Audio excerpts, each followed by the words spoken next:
Ma galerie, c'est comme un bateau. Elle me fait voyager. Les gens rentrent chez moi. Vous ne pouvez pas savoir comme je voyage. Je rêvais de faire le tour du monde en bateau avec les Srambor à 7. Et puis là, je voyage parce que les gens viennent à moi. Mais le monde entier vient rentrer dans une galerie. Quand vous avez le courage de mettre à vos murs ce qu'on appelle la diversité culturelle. Une galerie, c'est quelque chose de vivant. Et si les artistes sont vivants, on peut vendre plus facilement les peintres morts que les peintres vivants, ça c'est une certitude. Mais moi, j'aime mieux m'accrocher sur les créateurs de maintenant, contemporains. TV Metz a aujourd'hui installé ses caméras et ses micros 17 boulevard du Port chez Gérard Chomara. Gérard, tu es venu t'installer ici à Metz quand tu as choisi, il y a 9 ans, de quitter Lyon, où pendant près de 40 ans, tu étais galeriste d'art contemporain. Alors Metz, tu l'as choisi, on peut le comprendre, pour jouir d'un lieu magique, d'un climat agréable et continuer à pratiquer aussi d'une façon ou d'une autre cette activité qui est avant tout une passion, que je qualifierais comme ça, découvreur et passeur d'art contemporain. C'est à toi que je vais céder bien sûr la parole pour que tu nous expliques comment est née cette passion pour l'art et comment l'idée vous est venue à Christine, ta femme, et à toi d'ouvrir une galerie d'art à Lyon, votre ville d'origine. Ben, disons que c'est une passion qui relève d'un problème familial. Et j'étais orphelin de père dans les années 46, donc j'avais 18 mois.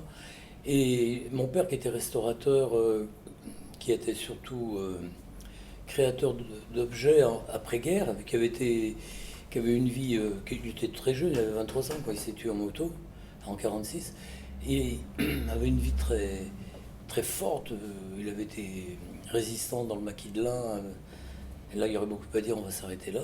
Et je me suis retrouvé orphelin. C'est mon grand-père et mes grands-parents, et ma grand-mère et ma maman, qui était toute jeune, qui avait 20 ans, qui nous a élevés avec ma sœur.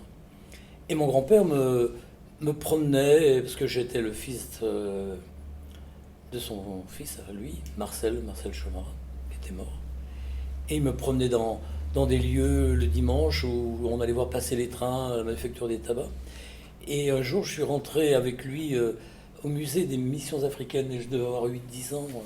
Et j'étais étonné et ébahi de cette culture africaine primitive, dont les mots me sont venus après, parce qu'à cet âge-là, je ne les avais pas.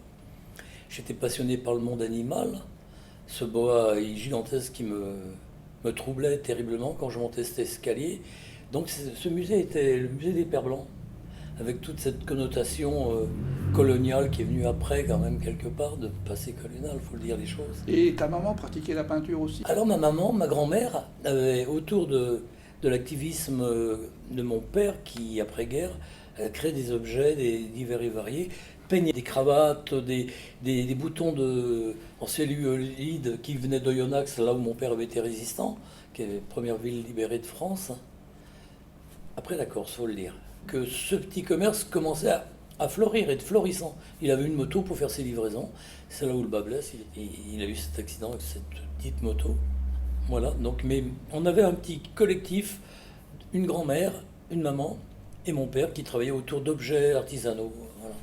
Alors je sais aussi, puisque bien sûr on a préparé cet entretien, c'est tellement riche, c'est plus de 40 ans d'expérience qu'on n'allait pas partir à l'aveuglette. Je sais aussi que c'était à Lyon, donc dans le 7e arrondissement, à l'époque c'était pas encore le 8e, que tu as été un des premiers à bénéficier de ce qu'on appelle l'éducation populaire, et que cela aussi a une influence sur ton devenir. Essentiellement.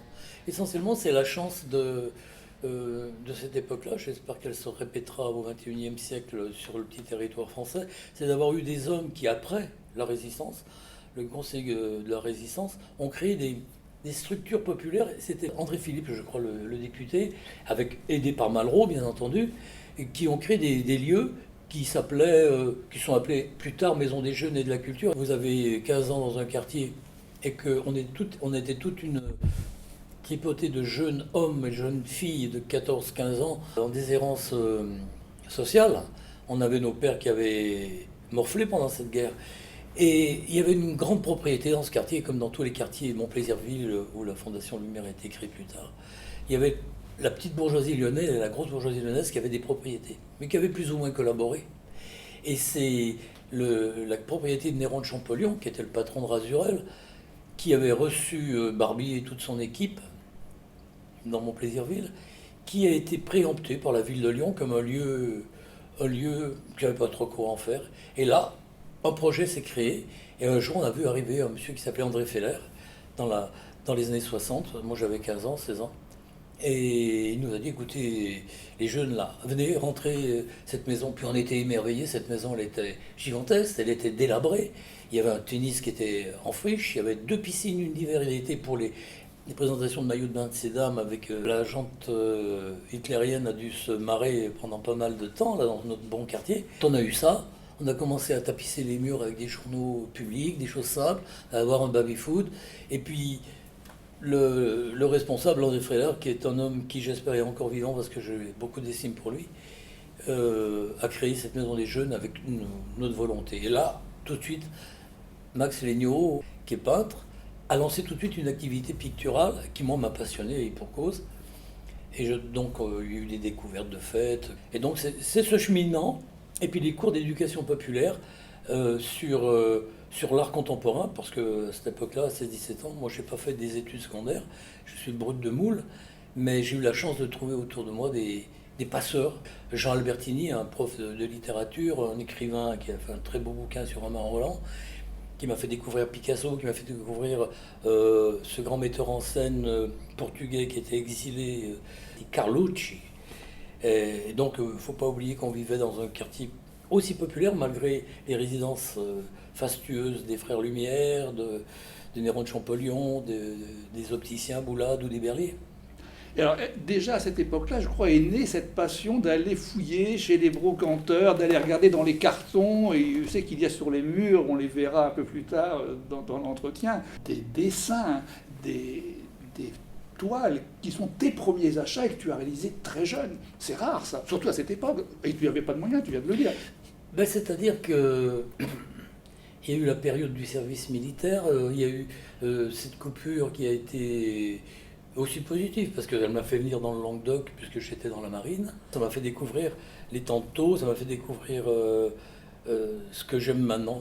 Ce qui explique pourquoi tu es revenu à Metz. Mais là, on anticipe. On anticipe. Je voudrais que tu reviennes sur tes premières découvertes. Alors, mes premières découvertes, c'est cette maison des jeunes. Quand on en sortait, il y avait en face un brocanteur qui s'était mis en place, là, avec lequel j'avais sympathisé, parce qu'il avait tout un fatras de choses, des sculptures que je ne suis pas passionné de la sculpture. Mais le dessin est venu par lui avec les premiers achats. Des toiles qui, dans les années 64, je me suis marié en 67 avec Christine, qui était à la Maison des Jeunes aussi, décidément. Pas besoin d'avoir des mystiques, je ne sais pas comment on appelle ça maintenant pour se rencontrer. Les Maisons des Jeunes étaient très, très favorables à ce genre de rencontres sympathiques. Des dessins qui sont à ce mur des années 64, d'un peintre qui est du coin, Claude Chéniaud, qui vit encore ici. Et je l'ai revu plus tard, et j'ai fait une exposition de ses œuvres. C'est un homme qui est très connu, qui a été directeur à Toulouse des Beaux-Arts, qui a été à Toulon sous la férule FN, directeur des Beaux-Arts de Toulon. Ces dessins sont pour moi une espèce, au même titre que l'art primitif du musée d'art contemporain, le symbole même de mes découvertes. Ouais, c'est ce qui t'a éveillé. Et moi, c'est vrai, quand tu me les as montrés la première fois, j'ai été éminemment surpris que si tôt, c'est-à-dire à cette époque-là, tu aies déjà été finalement à la fois sensible et que tu aies aimé et que tu aies pu et que tu aies eu la volonté d'acheter ce genre d'œuvre. Parce que moi, j'ai fait un parcours qui n'a rien de comparable, mais je veux dire que j'ai découvert ça 30 ans plus tard, tu vois. Alors, c'est en ça que tu es quelqu'un de très original, parce que tu es tombé dedans dans des circonstances qui étaient a priori très défavorables, mais tu as bu, hein, tu as fait un peu le buvard de tous ces gens qui étaient autour de toi, et ensuite, tu as fait le même travail. C'est pour ça que tout à l'heure, je parlais de passeurs. Ma chance, c'est d'avoir rencontré des gens à chaque étape. Je n'avais pas de papa. J'ai eu un beau-père bien après, très, très gentil homme, qui m'a élevé comme il a pu, qui était chanteur lyrique, par contre, un chanteur d'opéra assez exceptionnel. Et bravo homme.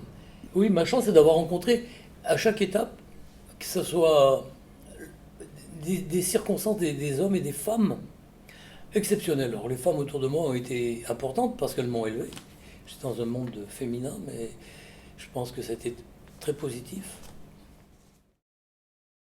Alors, parle-nous de cette première galerie que tu as montée avec Christine, début 70, je crois, et qui s'appelait Mon Plaisir Création. Alors, on a compris que Mon Plaisir, c'était le quartier. Mon Plaisir Création, c'était quoi le concept? C'est marié en 67 et tout de suite, on est parti à la campagne parce que cette grande ville, tout, on a essayé de trouver un lieu de vie qui était plus agréable parce qu'on avait un deuxième enfant qui arrivait, qui était Nadège. On avait eu Lionel qui, en 68, alors 68 c'était un moment extraordinaire parce que 68 à Lyon, ça a été chaud, et dans le quartier. Et là, il y a eu manifestement des choses qui se sont passées intellectuellement aussi très prégnantes, c'est-à-dire des prises de conscience d'ordre esthétique, politique, sociologique, qui pour moi ont fait que j'ai été à l'essentiel. J'ai compris qu'il fallait continuer à être près de ce que j'appelle le social et je le portais certainement ça. Mais et si j'avais quelque chose à faire dans l'ordre des découverte esthétique, c'était surtout vis-à-vis de ce que j'appelle la jeune création. Parce que il me semblait, avec l'expérience de la Maison des Jeunes qui faisait moult vernissages avec arrosage, avec le maire, le bedeau et son éminence, je trouvais ça un petit peu ronflant et antinomique avec mon espérance. Donc j'ai eu un jour, comme on était à la campagne et que Christine se morfondait agréablement, on a Beau paradoxe. un coup de chance extraordinaire parce qu'on n'a jamais eu les moyens financiers. Un petit magasin, une petite échoppe sur la place de Mon Plaisir en face des Frères Lumière, lieu pour lequel on s'était battu pour le conserver. Un coup de chance extraordinaire, cette petite boutique à 3 francs 6 sous. Je la regarde, on en parle à Christine, qui a des talents cachés, mais ça je le savais. On a ouvert cette petite boutique en la baptisant avec un projet beaucoup plus généraliste, Mon Plaisir, parce que c'était le nom du quartier qui était très beau. Création, pourquoi? Parce qu'on voulait créer.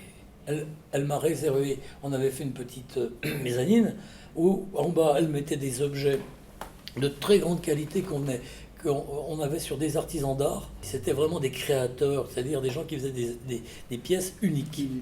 Et elle a découvert, elle a un œil extraordinaire des gens, des femmes merveilleux dans la Drôme surtout, quelques-uns ici dans le Languedoc qui est riche en hommes et femmes de création.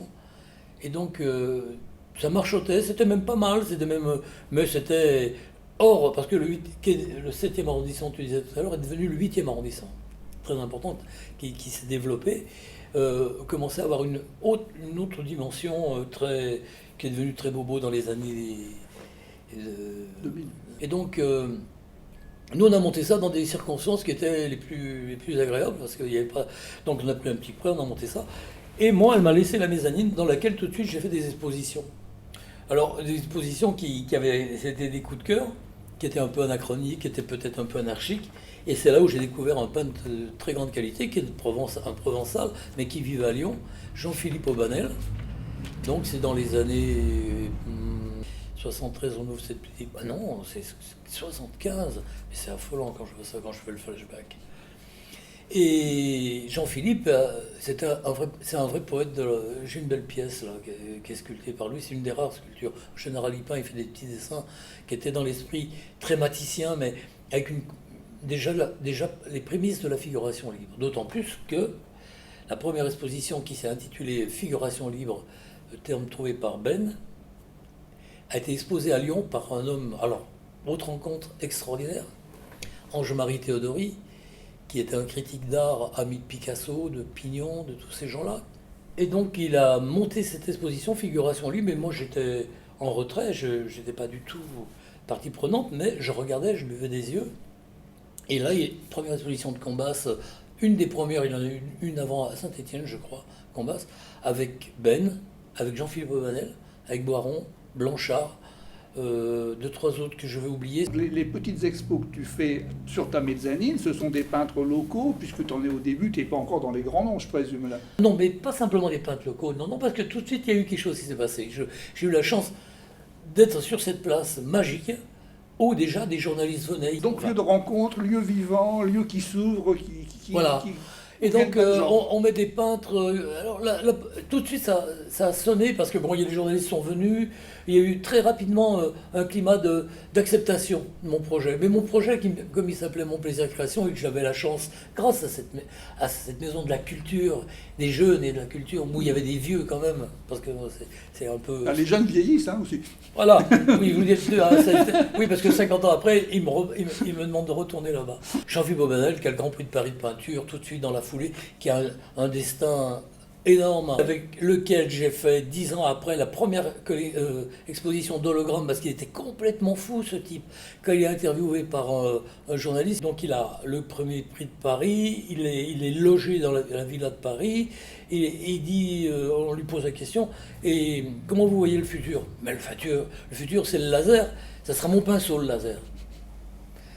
Comme c'est un peintre de la couleur, moi, bon, pourquoi pas, mais... et puis il me dit, j'aimerais aller en Amérique, il y a les créateurs holographiques qui ont un talent extraordinaire, il y a déjà... Je dis à que ça ne tienne, on s'est débrouillé pour trouver de l'argent, c'est-à-dire et puis je vais payer le voyage à condition de me ramener une collection. C'est-à-dire, et j'étais enthousiaste, il a été la chercher, elle est revenue en sous-main, il ne faut pas trop le dire, parce qu'on n'avait pas... On ne savait pas quelle valeur ça allait. J'ai une belle collection d'hologrammes encore. Ça ne disparaît pas, ça.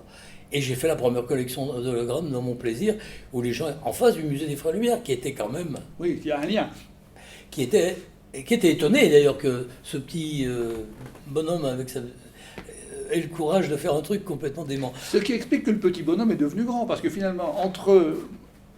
Quand je dis grand, je parle, Bon, je parlais aussi de l'œuvre et des lieux, parce que la deuxième galerie, c'était carrément autre chose. Et il s'est écoulé même pas 10 ans. Mon Plaisir Création et la grande galerie que vous ouvrez toujours sur la même place, mais dans un lieu, j'ai envie de dire, plus ambitieux, et qui deviendra, toi tu me l'as dit, mais j'anticipe un tout petit peu, le premier et le grand centre, enfin grande galerie d'art contemporain et d'art brut de la ville de Lyon. C'est pas rien quand même, hein.